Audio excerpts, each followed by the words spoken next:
Welcome, everyone. Today, you're about to witness one of the most powerful, unbelievable, and life-changing stories of our time. A story that didn't begin in a billion-dollar office but inside a small garage.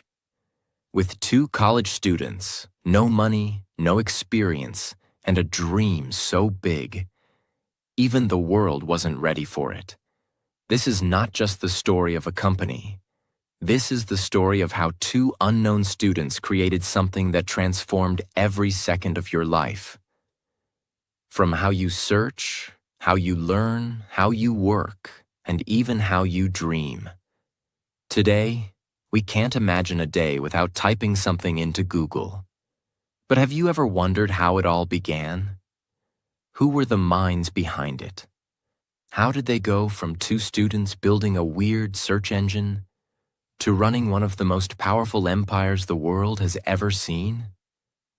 This is not a fairy tale. This is a real story of pain, rejection, obsession, and an unstoppable dream.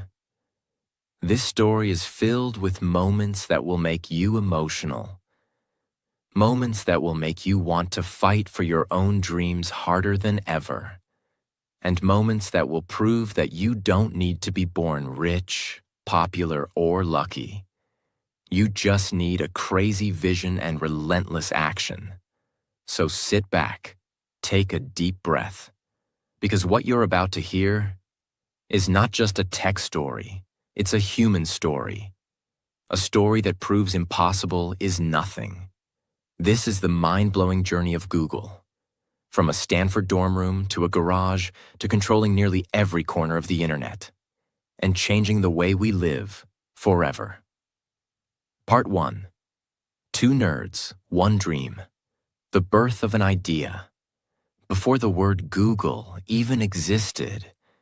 Before the internet became a part of your daily life. Two young students were sitting in their university dorm rooms, obsessed with a question that no one else seemed to care about. How can we organize all the information in the world and make it useful? Let's rewind to 1995 at Stanford University, California. This is where two very different individuals met for the first time, Larry Page and Sergey Brin. Larry Page was not an ordinary student. He was the son of two computer science professors. He grew up in Michigan, surrounded by computers, printers, and piles of tech magazines. He wasn't interested in parties. He wasn't interested in sports. His brain was wired differently. He wanted to understand systems, solve big problems, and think far beyond the average mind. Larry was quiet, curious, and always thinking about how things work. And even from a young age, he believed information could change the world. If only we could organize it properly. Sergey Brin was born in Moscow, Russia, and moved to the United States when he was just 6 years old. His family escaped communist oppression so they could live in a free country. His father was a mathematician. His mother was a NASA scientist. From a very young age, Sergey was surrounded by logic, discipline, and high expectations. But Sergey had a rebellious mind. He wasn't afraid to challenge ideas or speak up. He was sharp, witty, bold, and full of energy. So when Larry met Sergey at Stanford, they didn't like each other at first. Yes, that's the truth. They argued in almost every conversation. Different personalities, different styles, but the same curiosity. Both of them were obsessed with the power of information. Back in the 90s, the internet was growing fast, but it was chaotic. There were websites, but no good way to find the right one. You'd type something and get 100 useless results. Search engines like Alta Vista, Lycos, and Yahoo existed. But they were not accurate. They didn't understand which page was actually the best. Larry started wondering, what if we could rank pages based on how many other pages linked to them? Like a vote system. If more sites point to one site, maybe that one is important. It was a brilliant idea, but no one saw it yet. Larry called his idea Back Rub. It was named this because it analyzed backlinks on the web. He discussed it with Sergey. Sergey, being the genius with mathematics, saw the potential instantly. They teamed up, and that's when something powerful began. 2 students, 1 idea, 1 goal. Organize the world's information and make it accessible and useful. They didn't know it yet, but they were about to change the world forever. They started writing code in their dorm rooms. Day and night. Sometimes 20 hours straight. They used cheap parts to build their first servers. They borrowed old computers, stacked them in towers, and ran tests every day. They weren't thinking about becoming billionaires. They weren't even thinking about building a company. They just wanted to create something that actually worked. They were solving a real problem, and they believed the world needed it. Eventually, they realized the name Back Rub didn't sound right. They needed something that would represent huge amounts of data. So they chose the word Google, a play on the number Google, which is a 1 followed by 100 zeros. It was fun, it was unique, and it represented their mission to handle endless amounts of information. And just like that, Google was born, but no one was interested. Not yet. They pitched it to Yahoo, to Excite, to tech investors. Everyone rejected them. Some laughed. Some said, search is not a business. Why waste your time? Some said, this will never work. You're just students.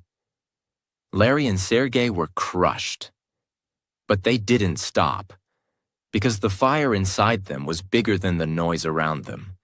They believed in their idea more than the world doubted it. And that belief, that obsession, is what gave birth to the greatest tech empire in history. Part 2. Built in a garage, rejected by giants. But they never gave up. Larry Page and Sergey Brin had created something revolutionary. Google, a search engine that could actually understand which websites were valuable. But here's the truth. Most people don't know.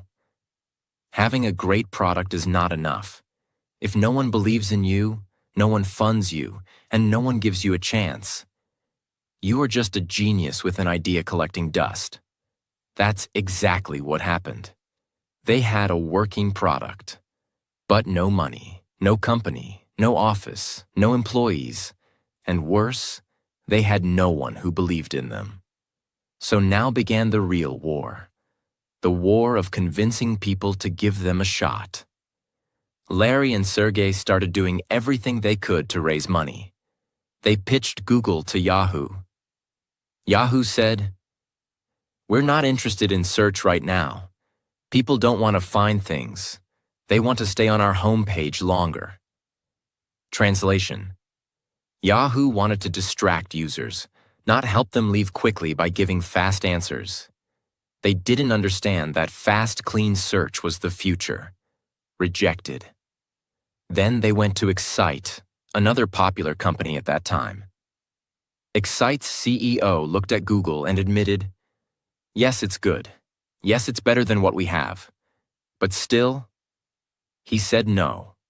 Rejected again. Over and over, they kept hearing the same answers. Search engines don't make money.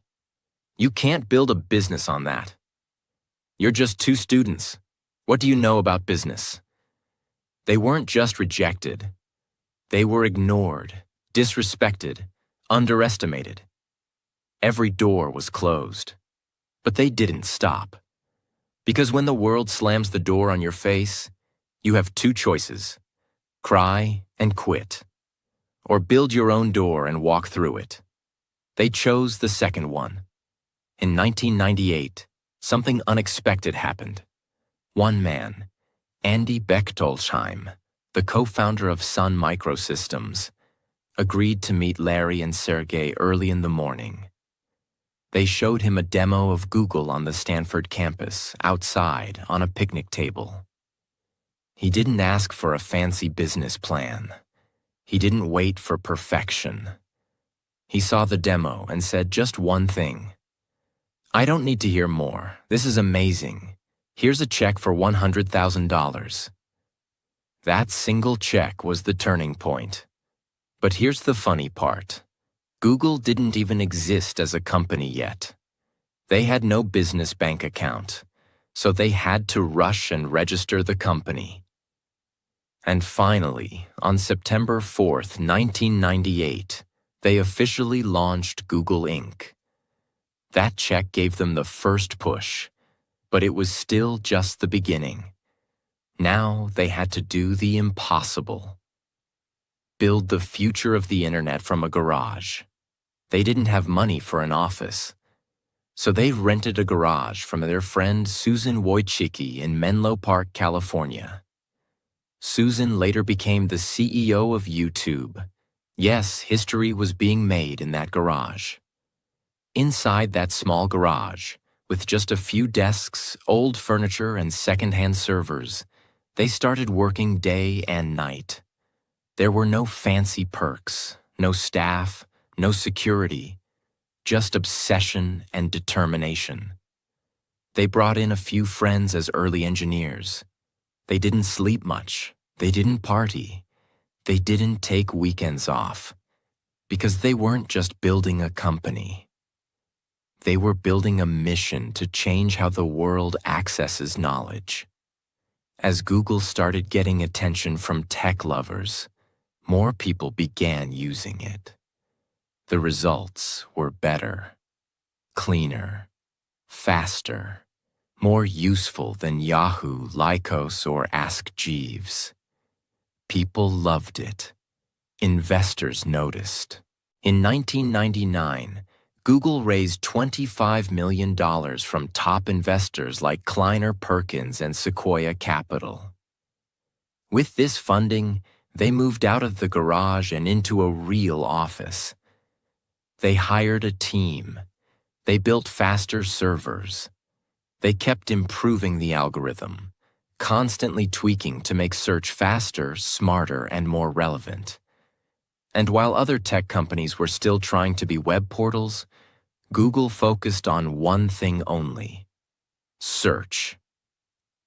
While everyone else was chasing money, Larry and Sergey were chasing mission. Simple page, massive impact. Google's homepage was different. It was empty.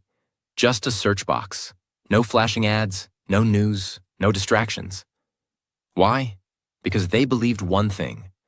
The best design is no design. People come here to find answers. Let's help them. Fast. That user-first mindset became their secret weapon.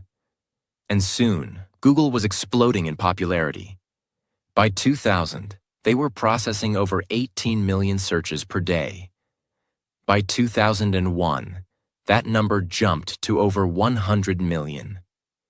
But here's what made it special. They still didn't run big banner ads. They didn't sell user data. They kept their values clear: speed, simplicity, truthful results, and people trusted them. But every company, no matter how great the mission, needs to make money. So in 2000, Google introduced AdWords, a system that allowed businesses to show small text ads related to what people were searching. If you searched "buy shoes," you'd see a small ad for a shoe store. Nothing annoying. And the genius part? Advertisers only paid when someone clicked the ad. This changed everything. It was fair, efficient, and scalable. Google was now printing money, but without annoying its users. They had cracked the code. Help the user plus help businesses equals help the world. AdWords made Google profitable, then unstoppable. And they still weren't done. By 2002, Google had indexed over 3 billion web pages. By 2003, They had offices in multiple countries. In 2004, they launched Gmail, a free email service with 1 gigabyte of space. Everyone else was offering just 2 to 4 megabytes. It shocked the world. Later, they launched Google Maps, Google News, and Google Images. They were turning into an ecosystem of tools, all free, all fast, all better. On August 19, 2004, Google went public on the stock market. Its shares opened at $85. Today, those shares are worth hundreds of billions. Larry and Sergey became billionaires. But more importantly, they proved that purpose can build power. Part 3. Global Expansion, Ruthless Innovation. How Google Took Over the World. By 2004, Google had already changed the rules of the internet. They weren't just a company, they were a movement. People trusted them, investors wanted them, and their mission, to organize the world's information and make it universally accessible, was finally becoming real. But here's what most people don't understand. The world doesn't stay quiet when you succeed. The bigger you get, the more people try to stop you. And Google's next phase wasn't peaceful. It was a battlefield, full of threats, takeovers, and bold moves. Let's begin. The moment Google became big, it threatened the tech titans of the time. Microsoft, which ruled computers with Windows and search with MSN. Yahoo, which once rejected Google, now felt the heat. Apple, a rising force in hardware, would soon enter the fight. Google was surrounded by powerful companies with massive money, lawyers, and deep control over software and devices. But Larry and Sergey had one thing none of them had: the hunger to keep evolving, no matter how big they became. Even after their IPO, they made a rule inside the company: don't become slow. They encouraged employees to use 20% of their work time to chase their own creative ideas. This 20% rule gave birth to Gmail, the fastest, smartest email tool. Google News, news articles sorted automatically. Google Books, scanning and saving the world's knowledge. Google Images. After people searched Jennifer Lopez's dress at the 2000 Grammys, they weren't waiting for problems. They were chasing the future. And the world started noticing. By the late 2000s, one thing was clear. The future wasn't on desktop. It was in your pocket. People were shifting from computers to mobile phones. And at that time, Apple had launched the iPhone, changing everything. Apple was rising fast. If Google didn't move now, they could lose the next war. So what did they do? They quietly bought a small startup called Android Inc. in 2005, led by Andy Rubin. At that time, Android was just an idea. But Larry and Sergey saw the future. Their vision: an open-source mobile operating system that anyone could use, not just one company like Apple. They gave Android everything: resources, talent, freedom.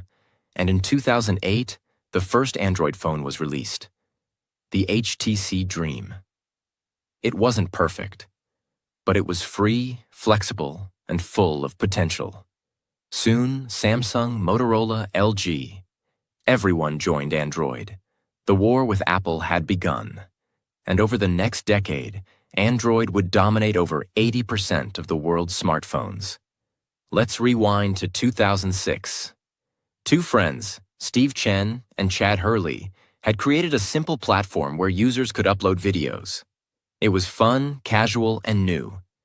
The site? YouTube. It was growing fast, too fast. Google saw this as both a threat and an opportunity. So what did they do? They bought YouTube for $1.65 billion.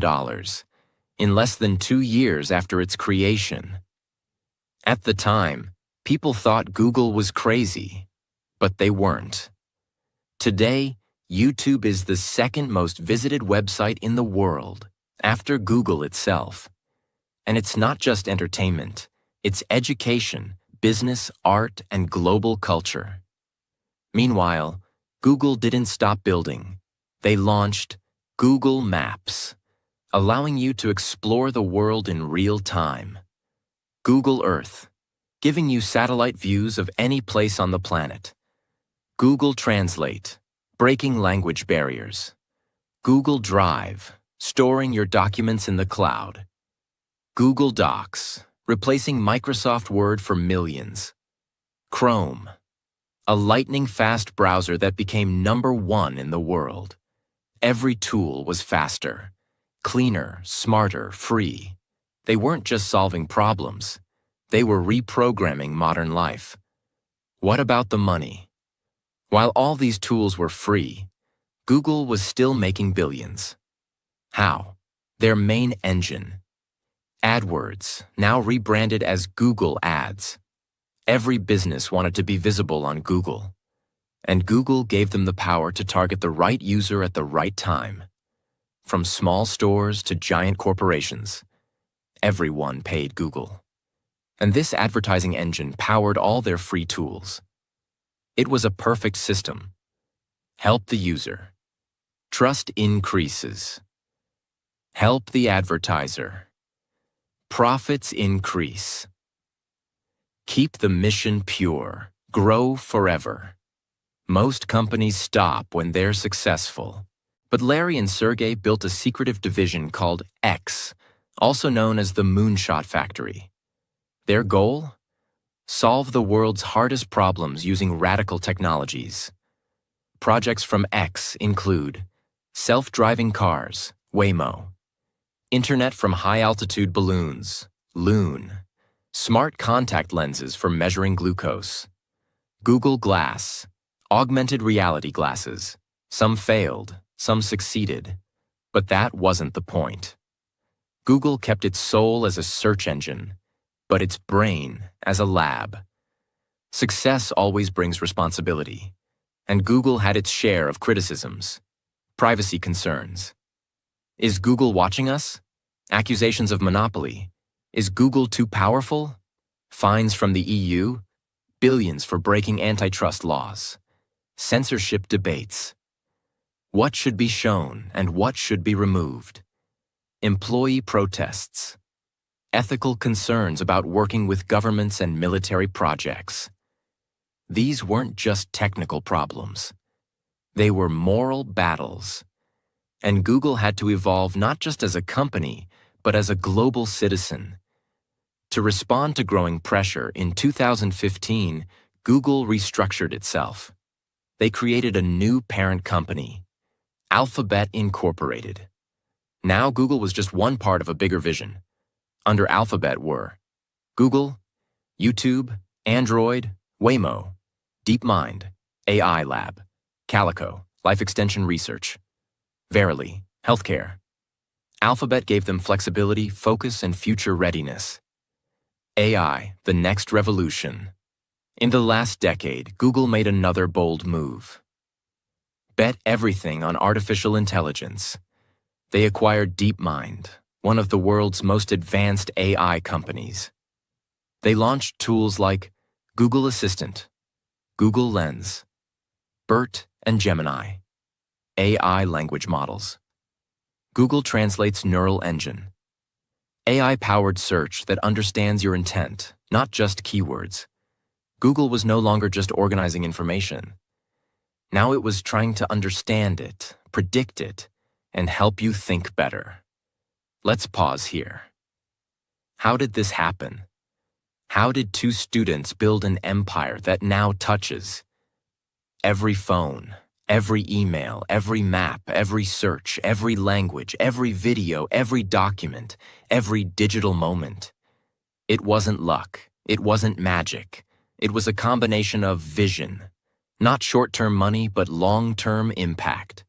Speed, move fast, break things, fix them better. User-first mindset. Solve real problems, never overcomplicate. Hiring only the best minds, from engineers to designers to dreamers.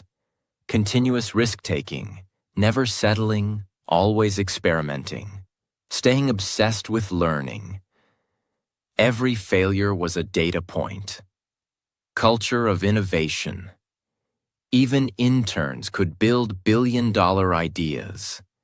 Google became more than a company. It became an extension of human intelligence. Part 4. Power, pressure, and letting go. The emotional weight of building Google. After years of innovation, expansion, and global domination, Google was everywhere. You searched something. It was Google. You needed directions. Google. You watched a video. YouTube, owned by Google. You used a smartphone. Chances are it ran on Android, also Google. You typed an email, Gmail. You opened a browser, Chrome. You stored a file, Google Drive. You translated a word, Google Translate. Google had become a second brain for humanity. But here's the truth. The more powerful you become, the more you lose control. And soon, Larry Page and Sergey Brin found themselves running something that was no longer just a project or a business. It was a living ecosystem. It was a part of modern civilization. And with that came difficult questions, impossible decisions, and deep emotional battles. When Google was small, its values were simple. Focus on the user. Build great things. Never be evil.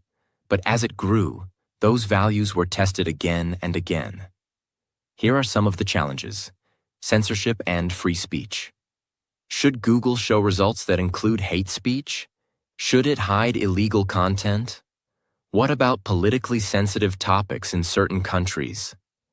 In some nations, governments demanded Google remove results that criticized them. If Google refused, it could be banned in that country. If Google agreed, it could be accused of supporting censorship. There was no easy answer. The very company that once promised to make all knowledge available was now being asked to limit it. And sometimes, it did. Privacy concerns. As Google grew, so did its data. Google now knew what people searched, where they were, what they clicked, what they watched, what they bought, what they said to their assistant, and even how long they looked at something. It became the largest collector of human behavior in history. Some people loved it because it made things convenient. Others were terrified. They felt watched, tracked, studied. Critics said, "Google knows more about you than your own family." That's a heavy truth, and it led to lawsuits, public protests, and global debates. Employee revolts and ethical dilemmas. Inside Google, even its employees started to question the direction. Some protested when Google signed contracts with military agencies to help with AI-powered drones. Others protested working with authoritarian governments. Even more protested the way women and minorities were being treated in leadership roles. One of the biggest walkouts in tech history happened at Google, led by thousands of its own employees, not its critics.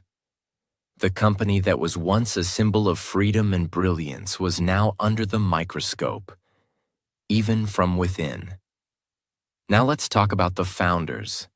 Larry Page and Sergey Brin had started Google because they loved solving problems. They were dreamers, engineers, idealists, not CEOs. But now, they were leading an empire with over 100,000 employees, legal battles, media attacks, and global consequences. Larry began avoiding public appearances. He hated speaking at events. He wasn't chasing attention. He just wanted to build. Sergey, too, stayed behind the scenes. He worked on futuristic projects but rarely spoke to the press. Running Google had become exhausting. Not because of the work, but because of the burden of the brand. Google wasn't just Google anymore. It was Android, YouTube, Gmail, Search, AI Maps, Earth, Chrome, Translate, Cloud, Fiber, DeepMind, Waymo, Smart Home, Smart Cities, Health Tech, Life Science, Quantum Computing. It was too much. They realized, we're no longer the best people to run this company.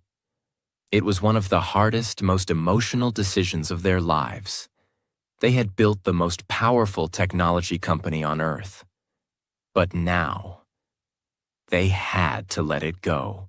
On December 3, 2019, Larry Page and Sergey Brin announced they were stepping down from their leadership roles at Alphabet, Google's parent company.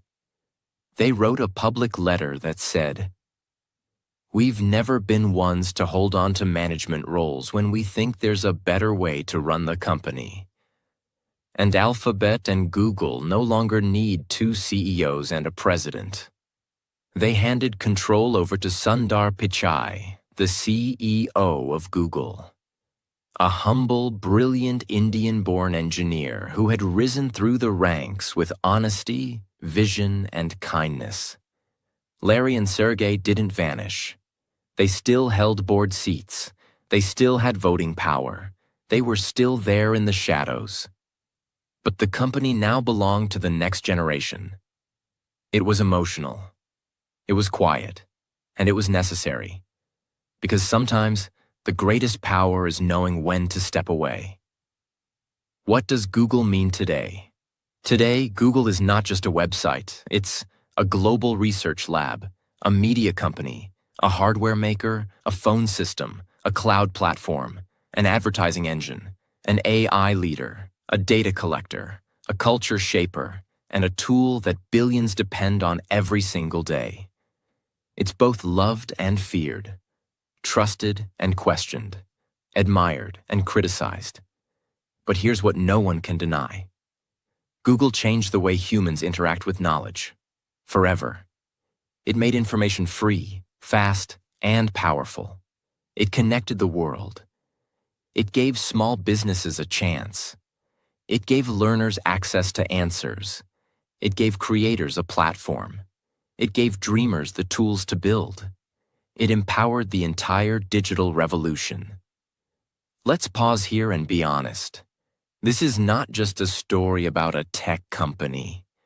This is a story about what happens when you refuse to stop at ordinary, when you take a problem everyone ignores, and you solve it better than anyone thought possible.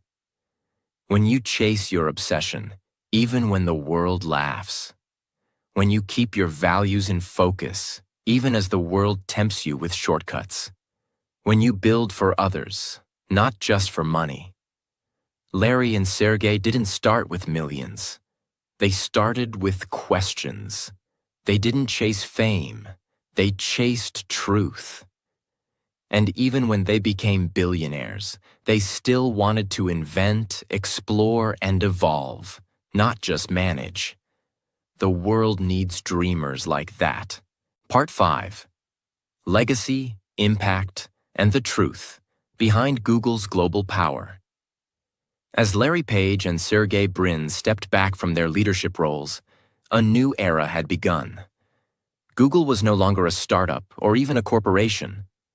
It was now something else entirely. A digital force that shapes how billions of people think, learn, earn, and live. This part is not about what Google built. It's about what it changed forever. And it's about what this story means for you. Because if we miss that, then we've missed everything. The impact on the world, education, economy, and access. Before Google, knowledge was locked in books, locked in libraries, locked in universities, locked behind money, borders, and power. But Google changed that. It gave every human being a key to unlock knowledge. Instantly. A child in a small village without school can now search anything. A young girl who can't afford college can learn computer science on her phone. A poor entrepreneur with no business degree can watch videos, read blogs, and build something from scratch. Google made information democratic. It flattened the world. And because of that, entire industries were born. The YouTube creator economy, the Google Ads business empire, online courses, websites, e-commerce, influencer marketing, remote jobs, digital freelancers, small businesses ranking in search and growing without physical stores. Today, millions of people earn money online because Google created the systems that made it possible. Google didn't just build products. It built opportunity. The rise of AI. Is Google replacing itself? Ironically, Google's biggest future threat may come from the same thing it helped create: artificial intelligence. As AI tools become smarter, like ChatGPT, Gemini, and others, the way we search for information is changing again. People want answers, not just links.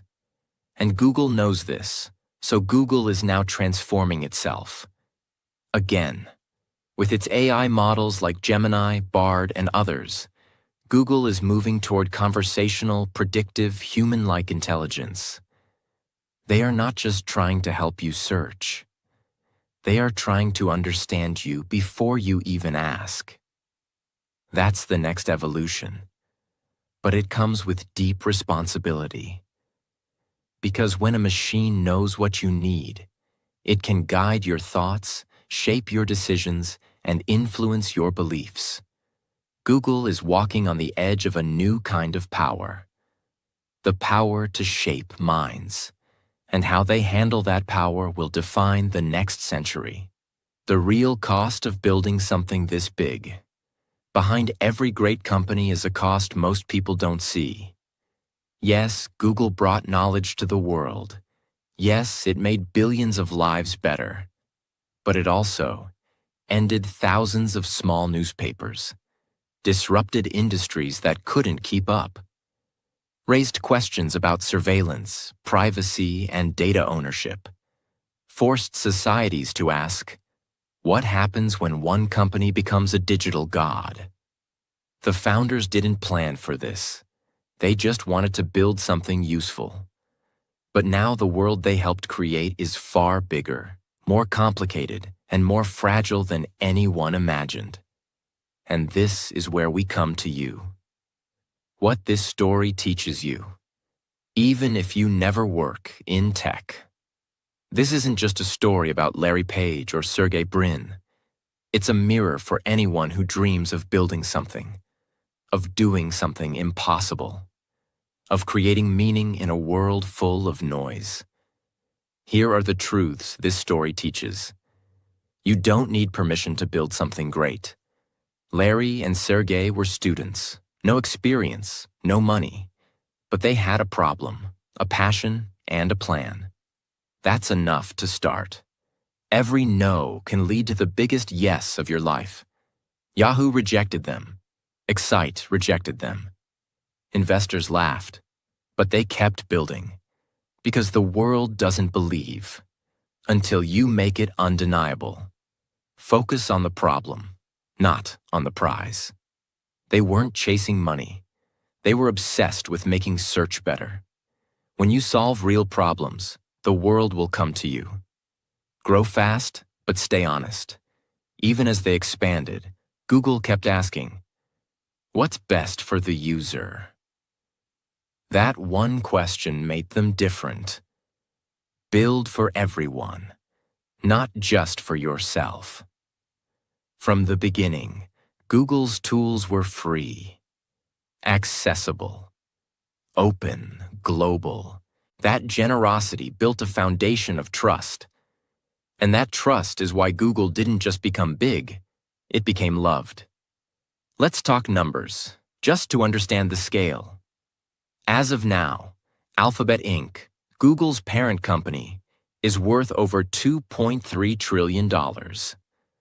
Google makes more than $300 billion in revenue every year. Its ad platform alone earns over $250 billion annually. It has over 190 offices in more than 60 countries. YouTube alone is worth more than $400 billion. Android runs on over 3 billion devices worldwide. Google Search handles over 8.5 billion searches every single day. Let that sink in. Google went from a college dorm dream to a $2.3 trillion empire. And yet, it all started with a single question. How can we make information more useful? One question, one garage, two dreamers, and now, the world. If you've watched this far, this story is now yours. The world today is full of distraction, laziness, fear, and comfort. But Google's journey proves something powerful. You don't need to be rich, famous, connected, or perfect. You just need a mission so powerful that it pulls you forward, even when the world is pushing you down. You need the courage to begin when no one believes in you. You need the discipline to keep building when no one's watching. And you need the humility to step aside when the mission becomes bigger than you. So ask yourself, what are you building? What's your version of Google? It doesn't have to be a company. It could be a book, a movement, a school, a message, a platform, a dream. Whatever it is, start now, because the internet still belongs to the bold. Thank you for watching the complete story of Google. Not just the success, but the struggle, the soul, and the silent battles behind the scenes. If this story moved you, inspired you, or made you believe in your own dream just 1% more, then do one thing right now. Subscribe.